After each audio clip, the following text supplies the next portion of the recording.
We can start now, Bhante. Now I have to say got it, but how to do here? Something is in front of me. Got it. Okay. So today we will be discussing another of these supernatural knowledges, a very important one, which is the knowledge of the other being's mind, para citta jnana. Now there is a very interesting verse in the Vimshika, in the 20 verses of Vidyaptimatrata by Vasubandhu, saying, Parachita vidam dhyanam ayatha artam. Somebody is asking, we don't know our own mind, how can we know the other's mind? This does not seem to be, so he replies, Yatha svachita gyanan agyanat, as we do not know our own mind, yatha buddha gochara. So similarly, also we don't know the Buddha gochara. We don't know our own mind. But he says, ayatha artam, unlike the mind is unlike an object. This is very important to understand. Mind is unlike the other objects we think we can grasp. We have impression, we can grasp the table, we can apprehend. Apprehend is a better word. Chetso has corrected it, I see. We can apprehend the house, we can apprehend the cars and the buildings and so on. We can apprehend many things, but we cannot apprehend the mind in the same way. In the Sanskrit language, among others, the object is called artha, but it is also called alambana. It is something, it is from the root lamp, which means to hang. It is something we can literally hang the mind on. But the mind itself is something we cannot hang the mind on. This is very important to understand. We cannot hang the mind, we cannot hang the mind on the mind, because the mind is, when we want to do that, the mind is something which is in flow.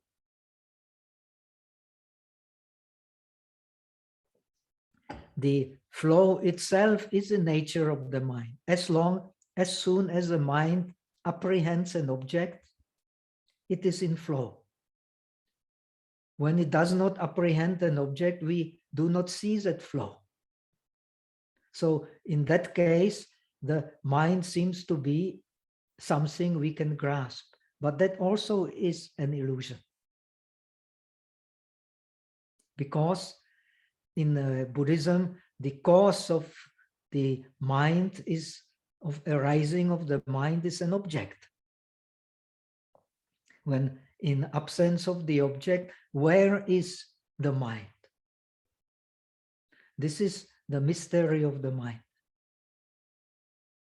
So, however we explain it, the mind always remains a mystery. So we can understand logically. Nowadays, even the science is saying that the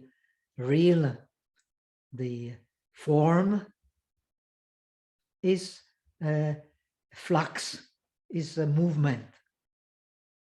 We cannot get hold of the form. In the Maharahulovada Sutta of the Majjhima Nikaya, the Buddha, seeing the mind of his son Rahula, who is grasping at the forms of his beautiful forms, shining forms, he teaches him the Asubha Bhavana. He teaches him not to grasp for the body. And because of its very nature, being impermanence, suffering, now the Rahula being the supreme among those who are Siksha-kami, who are desiring of the teaching, he immediately understands this nature is not only mind, not only rupa, form, but it is also all the other aggregates. He asks immediately, how about sensation? How about perception? How about will formations? How about consciousness? All this is immediately he gets an insight, not only the object we cannot really hold as something we can hang the mind on and stay on it constantly, but that which holds the object also, and that is the center of our being. Mind is the center of our being. That center also is always moving as soon as the object appears. When the object appears, sensations appear. When the sensations appear, perceptions appear, or when the perceptions appear, sensations appear. Then there will be will formations bringing the mind to the object, and value differentiated. Then there will be differentiation of the object.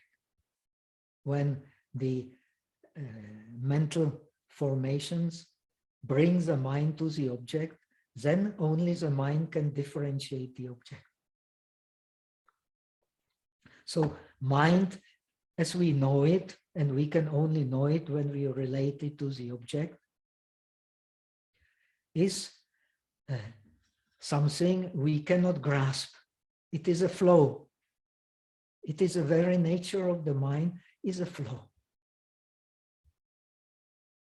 Now, we can only know the mind of the others when we know the as the Kumarajiva explains, when we apprehend, not seize, when we apprehend the characteristics of rising, duration, and cessation. This is how we know the mind. When we apprehend these characteristics, then we will know the mind as a flow. And only then, really, we can understand the characteristics of the defiled, non-defiled, concentrated, scattered mind, and so on. In the Southern tradition, when you read like Samanya Phala Sutta or the Digha Nikaya, you will have 16 characteristics which you can differentiate in your own mind and in the mind of the others.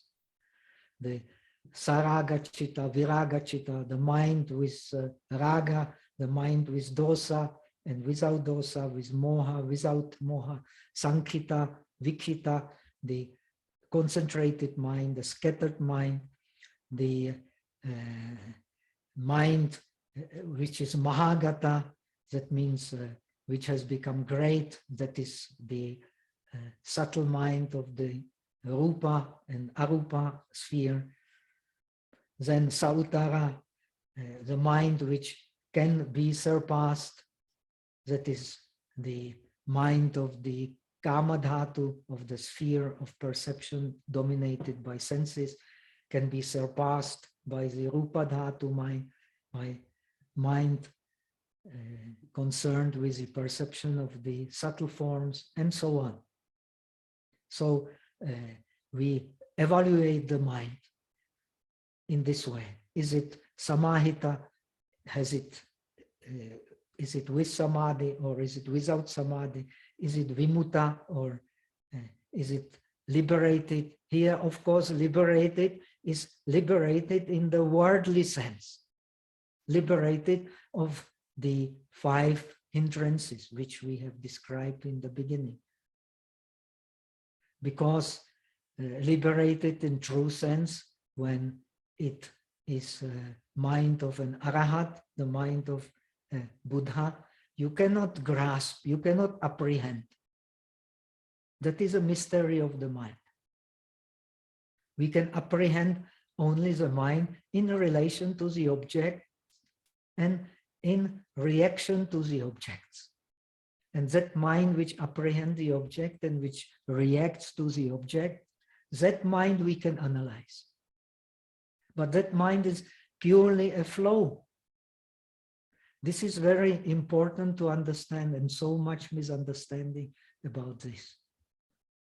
We can relate to the forms as something it is exactly described by science, how forms actually delude us, because we think we see the forms objectively, but we don't see the forms objectively at all. It's purely subjective. That we can accept, but how our own mind deludes us, we will not accept. We will still hold very firmly to the idea that our mind makes objective judgment and is able to make objective judgment. But this is a big error. Because, first of all, in order that the mind can make objective, the text exactly describes this problem. The mind which can see objectively is actually the mind, a pure mind, a mind in samadhi, which is beyond attachment to our perceptions and our sensations. That mind sees by pratyaksha. Pratyaksha means a direct seeing. Pratyaksha, it sees directly. Xian Quan. That mind, which has Xian Quan, which has pratyaksha, which has a direct seeing, that mind can be objective. Can be, not necessarily is, but can be objective because it is pure. The mind in samadhi is pure. So the pure mind is attuned to direct seeing. Samahitam chitam yatha bhutam pasati. But we operate in the world not with the, usually with the mind in samadhi. We operate in the world with a mind which always changes by change of the object. So its sensations are very unstable. Its perceptions are very unstable. And it passes judgments based on these unstable sensations and unstable perception. That's why it is very important to see, as in the northern tradition, it is emphasized, the importance of logic. The Buddhism is a religion of reason, religion of wisdom. Only when you do not judge and see directly, you are close to the real state of the things as they are. Because things themselves, they don't make any judgment. It is the beings which make the judgment. And it is the beings, even so their judgments are mostly erroneous, it is the beings who give the meaning inside and meaning outside. Only the beings can give meaning inside and outside. The things can never give any meaning. It is a mind which has the ability to bestow meaning. Now, when you bestow meaning on your own mind, in accordance to the meaning you have bestowed on your mind, you will observe the minds of the others. This is very important to understand. So, in Buddhist tradition, we can actually learn this art of seeing the minds of others, but we can only learn it by learning how to see our own minds. There is no other way to understand the minds of others except by studying how our own minds function. And our own minds are always trying to cheat us because we judge on the distortions of our perceptions in the past. Our present judgment is based on the judgments of the past. That's why wise men like Socrates say that all we can know is only memories. We know things by memorizing the past events. So we can know, actually, it is kind of a paradox, what we already know. What we don't know, we can't really know, because what we know, we only know through our own experience. So how do we get this power of seeing the mind of others? Again, same. We have to start with the dhyana and mastery of the dhyana. So when you illumine your mind with the dhyana, then your mind will be pure. When the mind is pure, then you can start to study. How you start? You start to study it by studying the mind in dhyana. Normally, you will not have access to studying the mind because in dhyana, we have already explained, you can see the arising of the immediately preceding mind. So actually the object you see in dhyana, when you turn to the base of your consciousness, is, so to say, immediately preceding object, because the mind as such cannot see itself. Like the knife cannot cut itself, the finger cannot point itself, the mind cannot see itself, but it can see the immediately preceding mind. Where it can see it? In the base of consciousness. In the base of consciousness, he will see the same mental object that he has been observing in the dhyana. If you suppose it is breath, so the same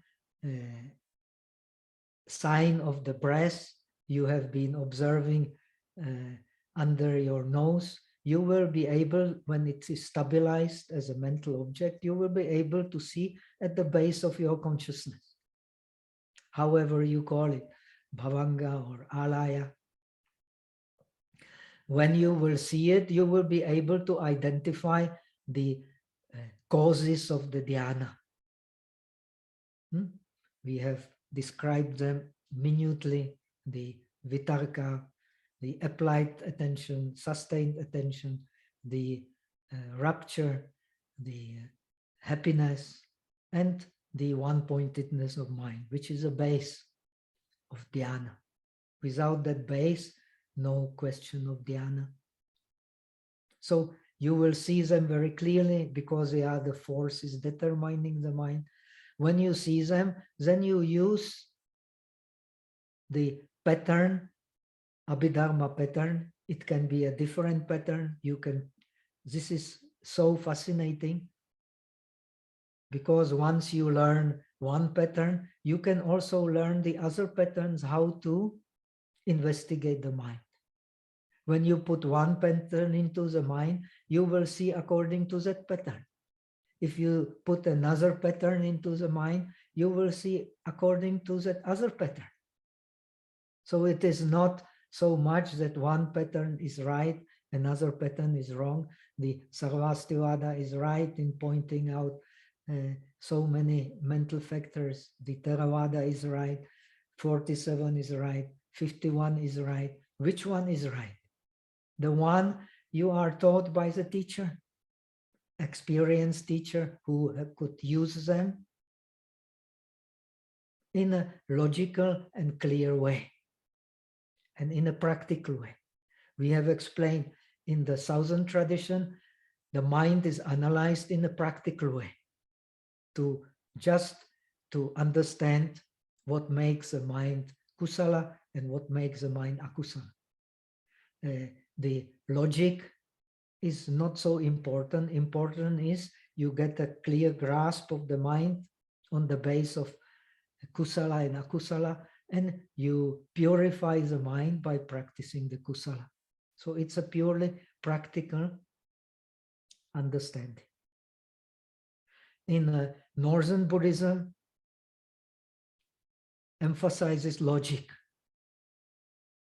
This tendency is there in early Sanskrit scriptures of the Sarvastivada, Mahavibhasha. But this tendency becomes predominant with the rise of the Transcendental Wisdom Sutras and the Madhyamika, which systematizes them. We have to use logic to understand the mind. We have to use logic to understand the reason why the mind cannot be grasped. And we have to see how it works in all kinds of circumstances. That's why Transcendental Wisdom Sutras speak of so many different kinds of emptiness, 18 kinds of emptiness, 16 kinds of emptiness, 4 kinds of emptiness, 10 kinds of emptiness. However, it comes to only one emptiness. The emptiness of impossibility to apprehend as something you can hang your mind on. So this is very important to understand.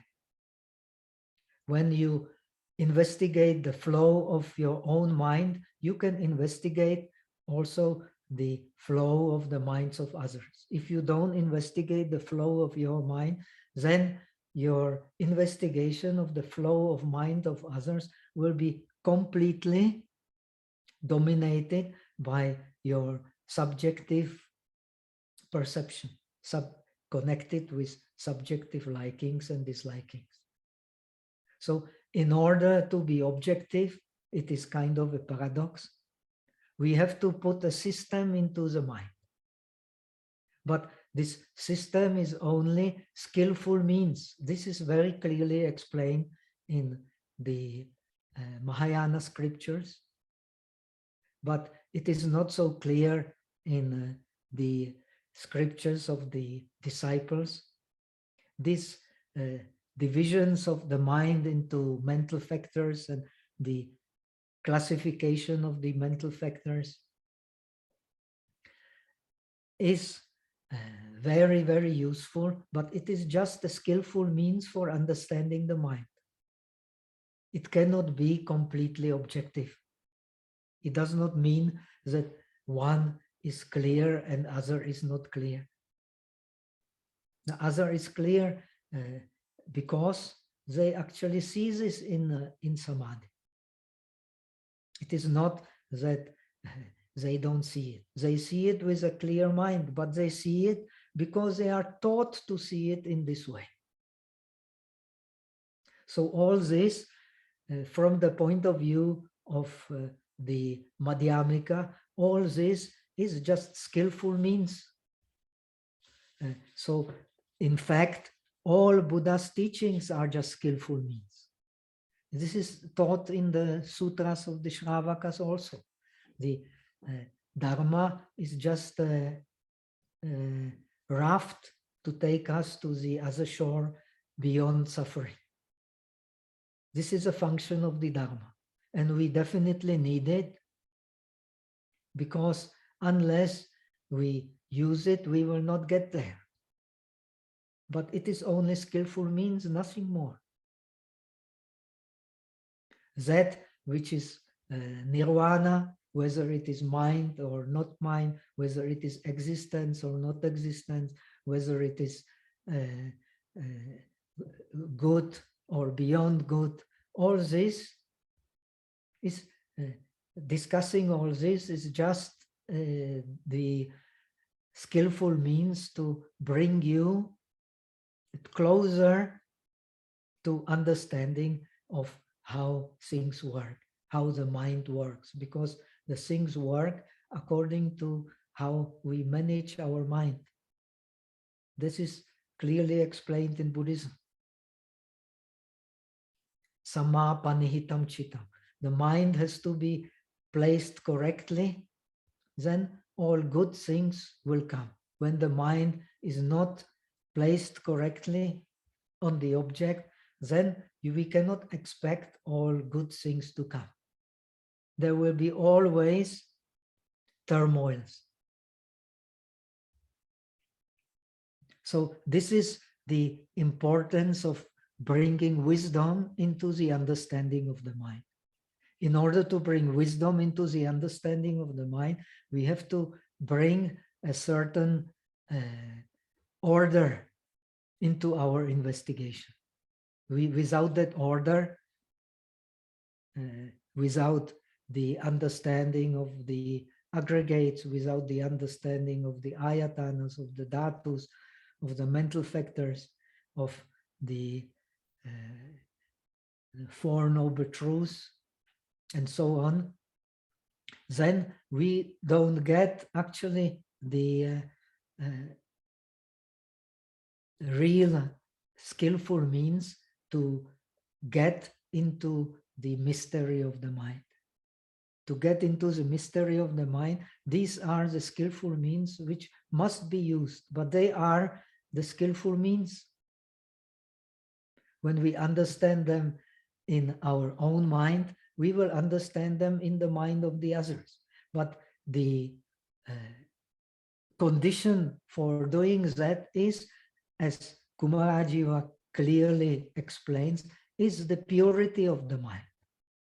Because on the base of purity of the mind, we can see these different mental states objectively. Without the purity of the mind, we will not see them objectively. We will always either hold to something or reject another thing. This is called samaropa and apavada. When we add something to the reality,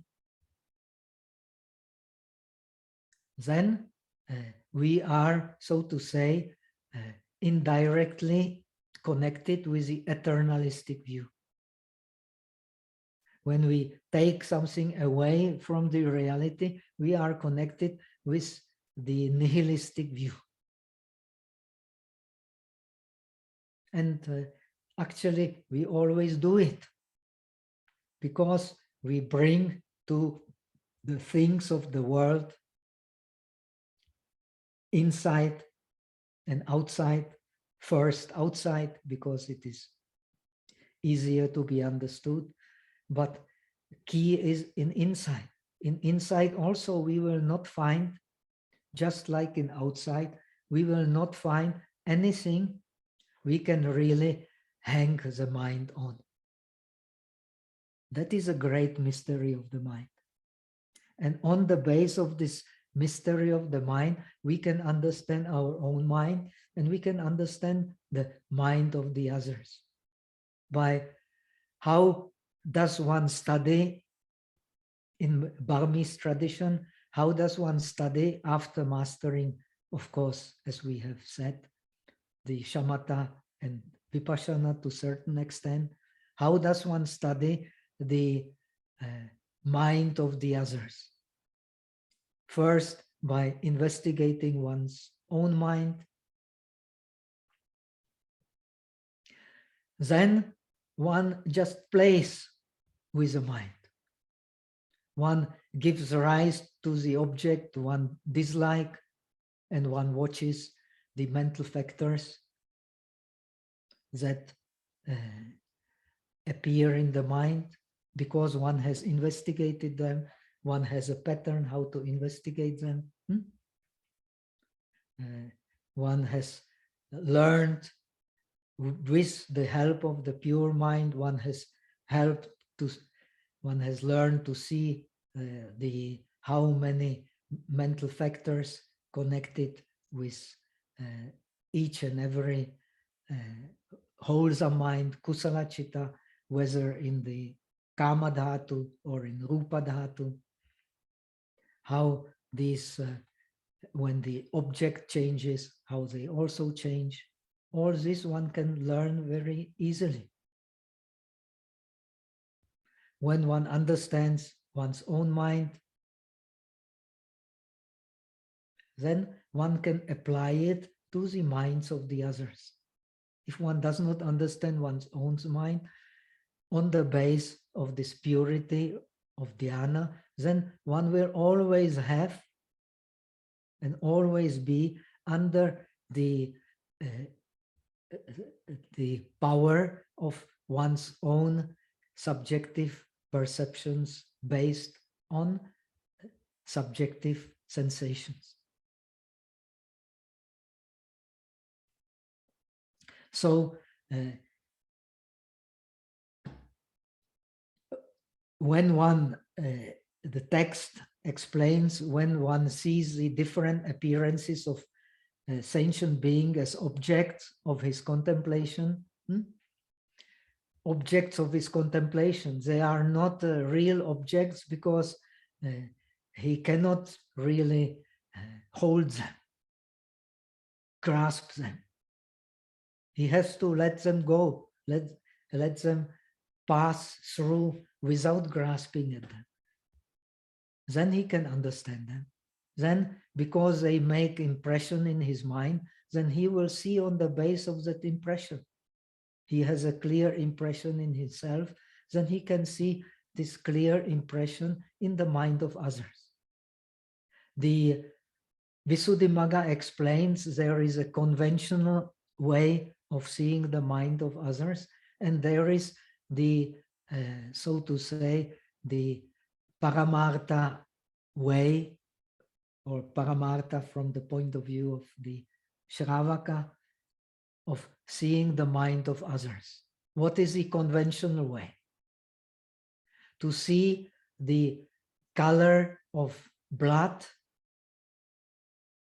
in the mind base, Hadayavatu. Hadayavatu is kind of a special form of blood in the heart, in the form of a reverse lotus. One can actually see it in meditation. It is not a fancy of the yogis. It is a pratyaksha. But you have to be led to this pratyaksha. Then on the base of the change of the heart, of the blood in the heart, which is reflected also on the color of the aura. Each sensation has a certain color. When you go to Madurai in Tamil Nadu, there is a yoga museum. In this yoga museum, you will find many, many pictures of the different beings with their aura, how they angry, how they attached, how they jealous, how they angry, different states of sensations pictured by some Russian, if I remember well, his name is Kozlov. Sometimes in I think even before the war, he invented a system how to picture the aura, the color, which is reflected around the whole body, especially the hair, or under the eyes, you can see the aura, or in the blood of the person. This, you can even take a picture of that. So according to these colors, you can then investigate the sensations of that being. But it is on the base of what Visuddhimagga calls conventional investigation. Now, the investigation from the point of view of the highest reality, because for the Shravaka tradition, the mental factors, they are the highest reality. When one becomes the Arahat, he does not see the self, but what he sees the form, which is dependent origination. He sees the chittas, he sees the chetasikas, and he sees nirvana. In Abhidhamata Sangaha, when you learn Abhidhamma in Theravada tradition, you always start practically with Abhidhamata Sangaha. They are more or less put on the same level. The Arahat sees nirvana and sees chitta, sees chetasika, and sees the rupas. But he does not see the self. This is the Paramartha. This is the highest reality. So in Abhidhamata Sangaha, they put practically on the same level. When you read the Abhidhamma Avatara, then there is a hint that actually only nirvana is the highest reality. The others, they only worldly reality. Worldly reality is conventional reality. Anyway, however you investigate, you will investigate according to certain pattern. If you are a student of the Northern Buddhism, then you will add also the so-called Chitta Samskara Viprayukta, the formations separated from the mind, like impermanence, like space. In Theravada Buddhism, the space is rupa, but not a rupa suitable for vipassana. In Sarvastivada, it becomes the non-created reality. Impermanence becomes a rupa in Theravada, which is, so to say, not suitable for vipassana, because you cannot see a rupa of a rupa. You cannot see arising of arising. So how it is qualified as chitta viprayukta samskara, the formation not connected with the chitta. However you analyze it, however you put it in the mind, you will see accordingly. Because we see according to the mind. And then you, with this knowledge, you then apprehend the characteristics of greedy mind, angry mind, prideful mind. All this depends how you make your categorization. Prideful mind is raga mind. So it all comes under raga mind. Miserly mind is also raga mind, is also attached mind. Jealous mind is the resistance mind or resentment mind. So all these different aspects of the mind, you can simplify and put them into less and less categories, and otherwise you will never end. 16 in Theravada Buddhism, 20 in the Sarvastivada tradition, on which Kumarajiva is also based.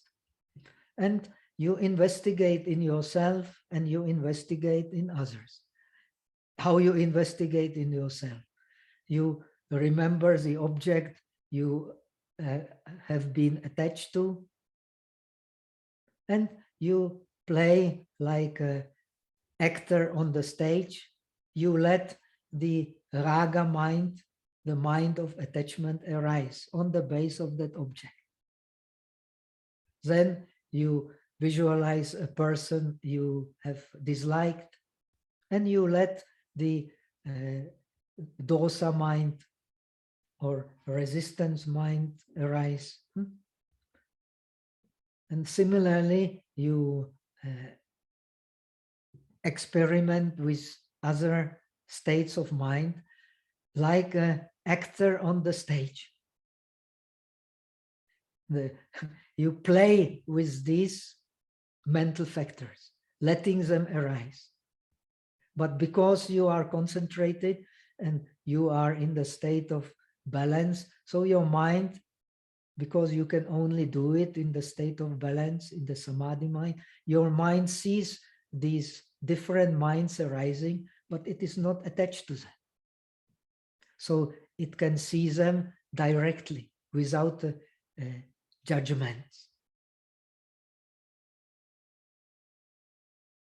So here there is a mistake. Actually, I think the English corrector, he misunderstood, so he changed it.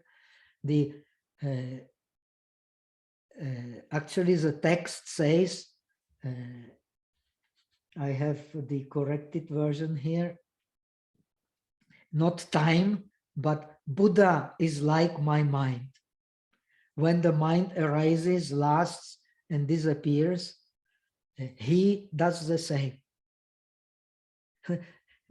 Every mind in this quality of arising, staying, and passing away is the same, no matter whether it is a mind of Buddha or it is a mind of ordinary person. When the mind holds an object, apprehends an object, it is bound to arise.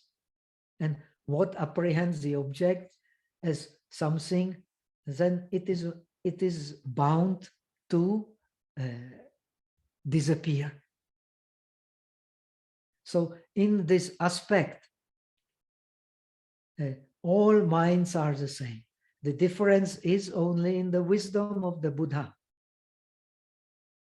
the wisdom of the Arahant. The Arahant sees all this, but does not identify with the mind. The Buddha sees all this, but he sees it as being a completely non-dual process, because the real Buddha, the Dharmakaya, is purely non-dualistic.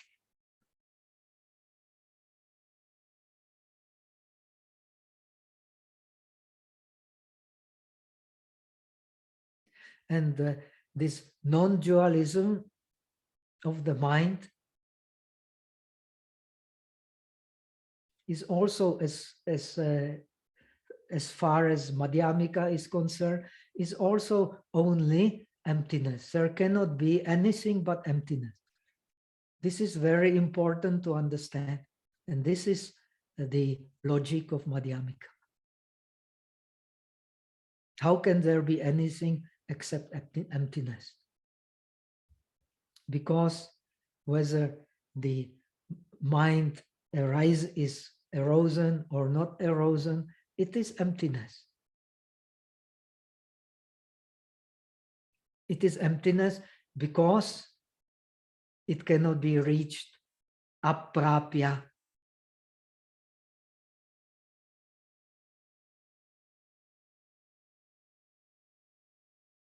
I can only reach that which exists in time. But that also I can't reach. How much more that which does not exist in time?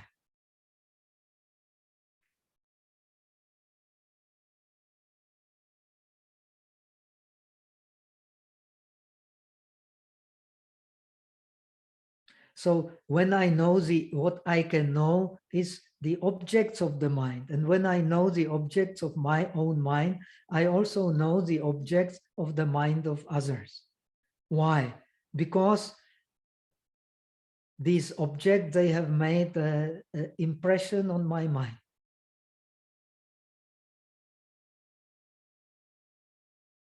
And these objects, they make also impressions on the mind of the others.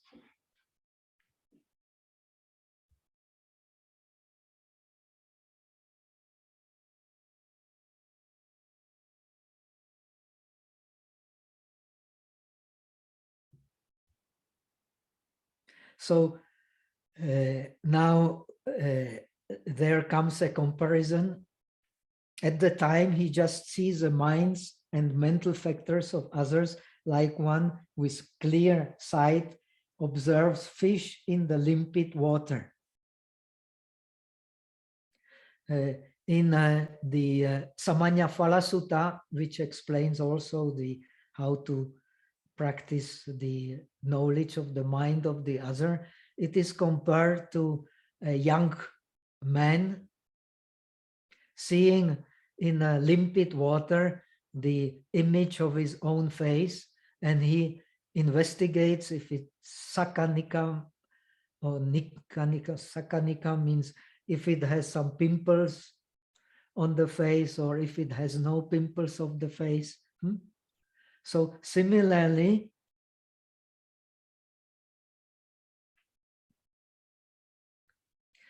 as one sees in the limpid water, the fish, big, tiny, beautiful, ugly, whatever, the water does not conceal them. We have explained in explanation of the 5 hindrances.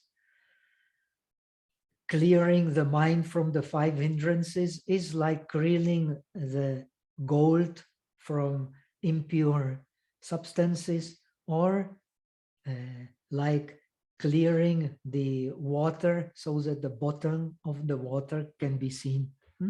So this is same idea when you see the bottom of the lake, you can see the fish in it, big, small, beautiful, ugly, whatever. But if you have not clarified the water, you will not see. Similarly, how you clarify? You clarify by having the pure mind. The pure mind sees beautiful, ugly. Ugly remains ugly, beautiful remains beautiful, but this judgment of beautiful or ugly all comes from the mind. The object itself has no ugly, has no beautiful.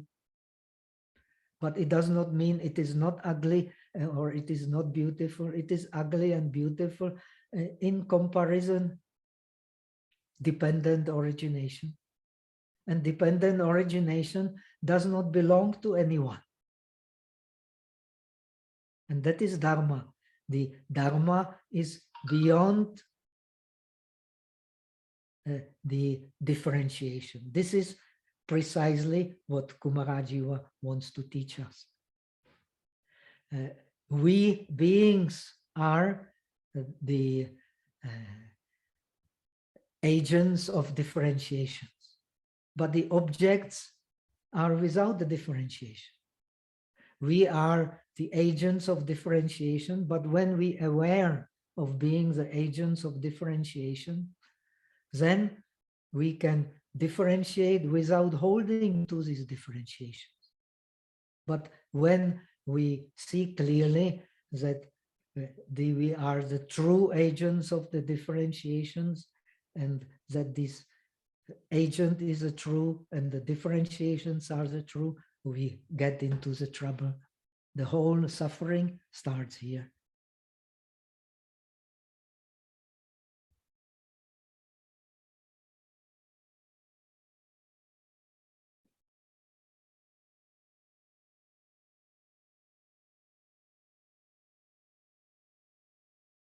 So emphasis, as we have explained in terms of the idis, emphasis is on the desana and anusasana patiharya of the miracle, Buddha's miracle of ability to teach Dharma to the others. The real motivation for learning the minds of the others is not, unless one has vipassana, one can use it to dominate the others. It is possible. Powerful yogi, he can dominate others, no problem. But the reason for learning the knowledge of the mind of others is to help others, to guide them to understand the impossibility of a true agent of thinking. Thinking is there, but there is no true agent of thinking. Actions are there, but there is no true agent of actions. Feelings are there, but there is no real feeler. When one sees it, one still will see ugly, beautiful, big, tiny, but the reliance on the judgment, which leads to long processes of attachment or of dislike, will not be there. So this is the why the knowledge of the mind of others is so necessary. This is why the knowledge of one's mind is so necessary, to see the mind as a flow, and nobody can enter the same river twice. This is also the knowledge of some wise men of the West and of the East as well. You cannot enter the same river twice, because the nature of reality is a flow.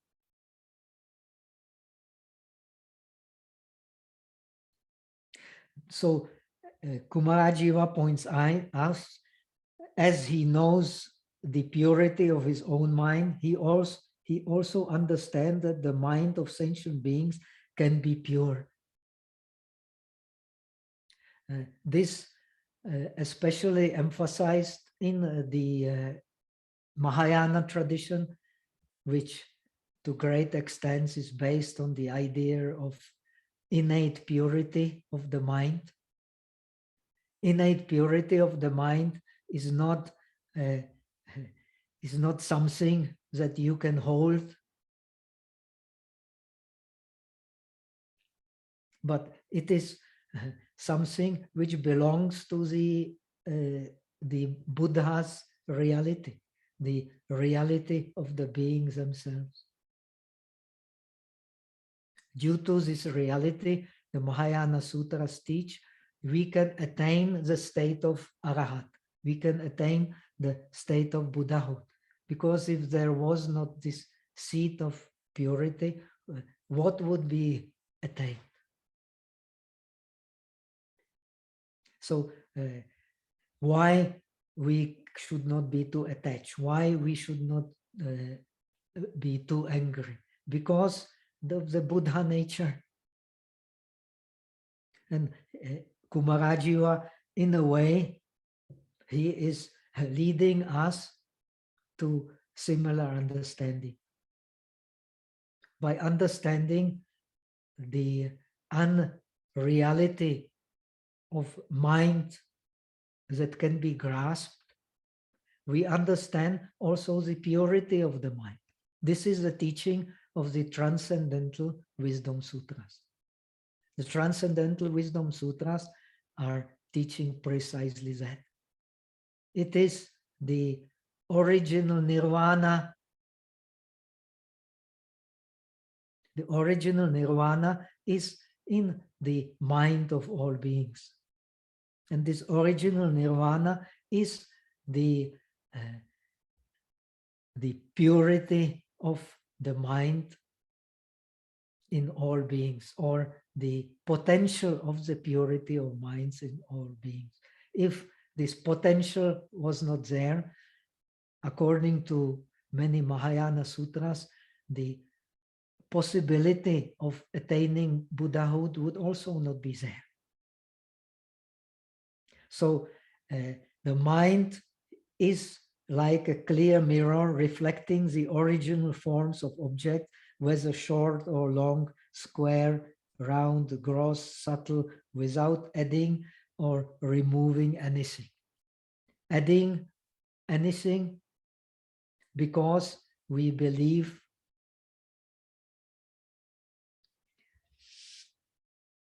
that we actually see through our mind something beyond appearances. All we see is just appearances. And because all we see is appearances, therefore, the appearances are not a real existence. So it denies the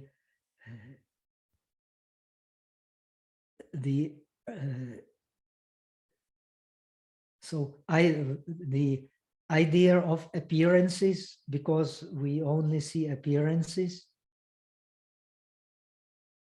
denies the idea of non-existence. The appearances are there, no doubt. And the appearances is the conventional reality. All these beings, tables, all this exists, no problem, but exists in conventional reality as appearances.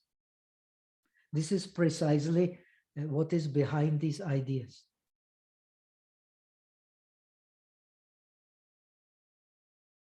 They exist as appearances, but they are empty of a self-existent nature.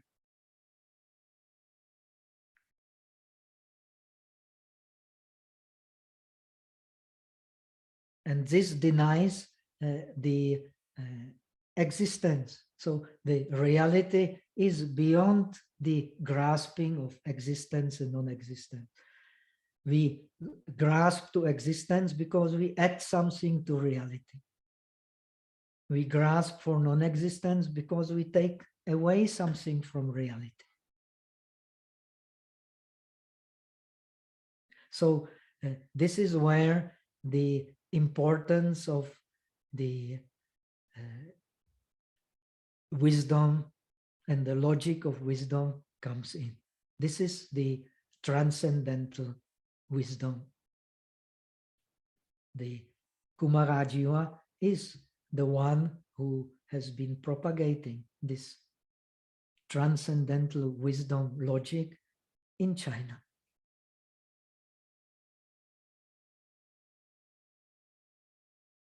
So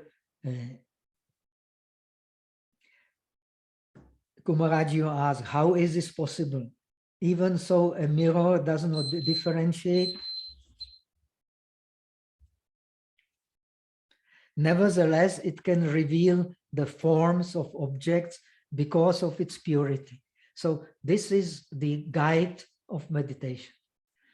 In the northern tradition, especially in the Yogacara tradition, one meditates on directly on the nature of the mind being either like a mirror or like space. Mirror just reflects without judgment. Space accepts without judgment. So the true nature of the mind, the purity of the mind is here, not in understanding like in Chinese philosophy. Suppose Mencius, he believed in the good character of human beings. It is not that. The good is precisely this ungraspable nature of the mind. This is the logic of Madhyamika. This is the logic of emptiness. When we understand it, we understand, we have the key for understanding everything without grasping. When we don't understand it, then we are bound to grasp to one thing or another and to indulge in differentiation. So on the base of this is the logic of the transcendental wisdom. The logic of the how to go beyond the world. The skillful means is aprapti. Nothing can be grasped. One who grasps indulge in differentiation. When we indulge in differentiations in one way or another, we will always have a tendency to add something to reality or to take away something from reality. But the dependent origination, as explained even in the Visuddhimagga, in the scriptures of the Theravada, its very nature is emptiness. The emptiness based on inability to arise by itself.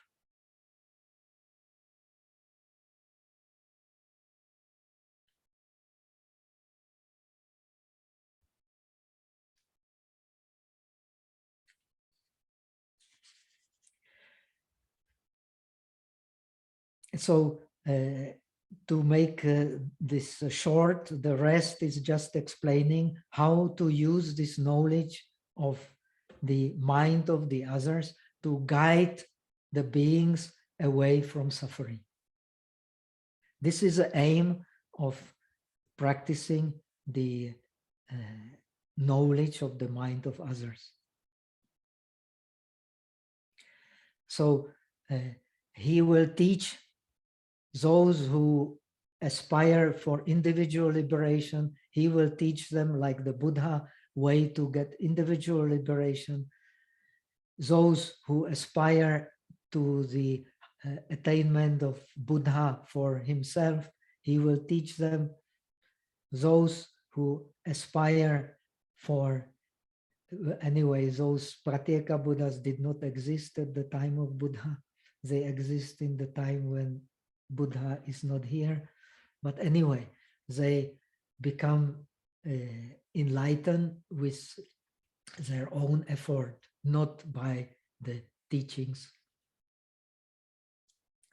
And then the bodhisattvas who practice the non-dualistic understanding of nirvana. He teaches them according to their adhyasaya, according to their intention, according to their motivation. But he knows this differentiation is only the skillful means. The Dharma is Dharma because it is it leads beyond differentiation. This is the teaching of the Transcendental Wisdom Sutras, because it leads to seeing without the differentiations, so we can combine, and it is a perfectly correct to do so, we can combine the wisdom of differentiation with the wisdom of non-differentiation. Only then the differentiation can be complete, and non-differentiation will also be only complete with correct differentiation. This is the wisdom of Buddhism. But as Transcendental Wisdom Sutras teach, you cannot get bodhi by differentiation. Just like Susima Sutta teaches, you have to know everything to abandon everything. If you don't know everything, and everything is beyond holding, then how will you detach from everything? How will you detach from this body and the mind?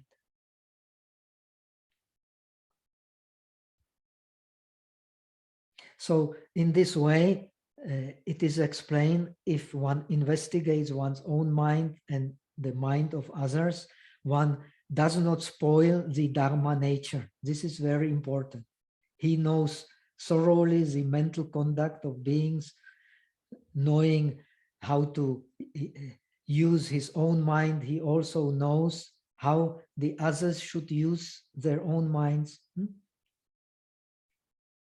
Having realized the nature of the mind, he knows the nature of the Dharma to be like this. This is a middle way. The knowing the nature of the mind and the nature of all phenomena can be separated. They are neither one nor different. They are neither coming nor going. They are neither pure nor impure in ordinary sense. So whatever differentiations we make, they are correct differentiations, they are incorrect differentiations. Whatever differentiations we make, we should not hold to them. And this is the lesson one learns from studying one's own mind and the mind of others according to the pattern the Kumarajiva tries to lead us to. Kumarajiva aim, being the propagator of the Transcendental Wisdom Sutra, is to lead us to this seeing. The differentiations are wisdom, but holding to differentiations is a defect of the mind, which can only be removed when we understand our own mind and the mind of others. Okay, so that much for today. We have surpassed our time, but I hope we have brought a little bit of sense to what we read. And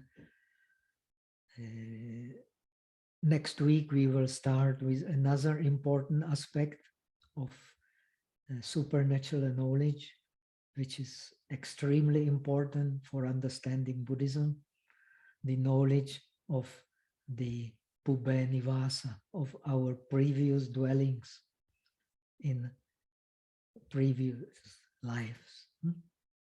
So let us transfer the merits, and we will see next Wednesday. Okay? How about that? Okay, Bhante. Can I just see if anyone would like to ask a question? If you will take any, or you are okay. If there are any questions, we can go to them, but not too many. We can start next week with questions also. Okay, okay. So okay. Are there any questions? We can save them for the next week. No problem. Are there many, or if there No, are no. just one or two, it's okay. We can go to them. Would anyone like to ask a question What would be? right now? You can Chetso, unmute yourself. she's very Yeah. good in asking questions, She's not but here she's today. now in retreat. She's in Chetso. retreat. Yeah. So we can. She's in retreat. She's now very. Anyone? No, I don't think anyone has a question, but we can talk. Okay, so if there are any questions, it is not something we can digest immediately, maybe. Please go through it. Yeah. There is this mistake. Instead of time, there is actually Buddha in the text. I don't know why, but the time appears instead of Buddha, because I gave it to someone to revise the English, but I think he probably did not understand how we can understand the Buddha's mind. So he put the time instead of Buddha, but the text says Buddha, so please correct it. Okay. Okay. Eta vata chame sambhatam punya sampadam sabbe deva anumodantu sabha sampati siddhya. Eta vata chamehi sambhatam punya sampada sabbe bhuta anumodantu sabha sampati siddhya. Eta vata chamehi sambhatam punya sampada sabbe satta anumodantu sabha sampati siddhya. Aka satta chabumata deva naga mahidika punyantang anumoditva chiramarakantu lokasasana.